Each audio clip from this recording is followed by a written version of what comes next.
What has helped is the process of following up with patients. Also, a lot of the lab data, information that we gather in, it comes into our system, and then we're able to quickly assess it and then assign someone to take care of that. So it reduces the risk of not following up on a particular lab value or a CT report.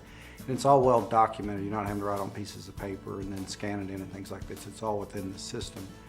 Also the ability of templates, and that is customizing templates. There are things that come out, just in my short time of use, we were able to customize a penicillin template. That's a new test that became available not too long ago, and that made it much easier. Instead of you having a document that you scan and it's actually within the system, and it's a nice way to document things, and then it continues to be easy to access.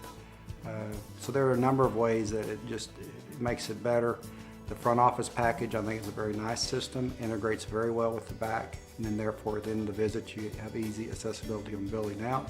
And then the immunotherapy module, a very easy module to use, gives us some additional advantages with alerts and more safety checks so that we hopefully do not ever give a wrong shot to a patient or a wrong dose or something like that. So it seems like in that, then we as a physician have a little more ease in knowing that there's a lot of safety checks in place for that.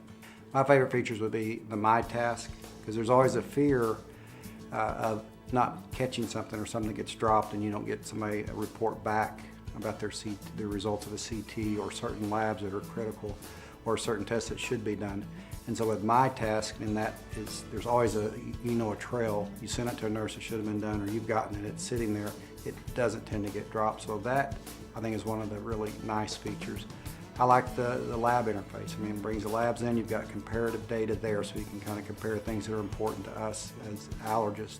In the immunotherapy module, it's very nice in that you can see a broad group of information. You see their allergy skin test, the vaccine makeup, you can see how many shots they've had, if they've been missing, the types of vaccine. If you see reactions, you can determine what that is.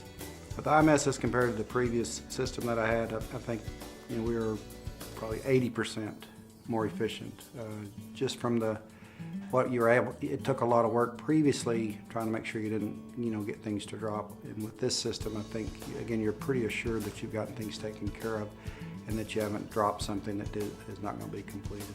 The accessibility is excellent. I mean, to be able to be home, you don't want to stay at the office all the time, so you can go home, and if you have to check on a patient, do charting, you're able to do that, and so it makes it a lot better as far as trying to keep up with things, because there was a lot that we ended up having to keep up with. So from that perspective, not being stuck at the office as much, that was a nice quality of life enhancement. Another positive is that with IMS, we feel like it will be a longevity company. It's not a fly-by-night, and just evidenced by the user group meeting where they're taking input from us to further enhance the system, and then enhancing us, educating us about all of the nuances and the special things that IMS has to offer, that we can make our practice even that much better.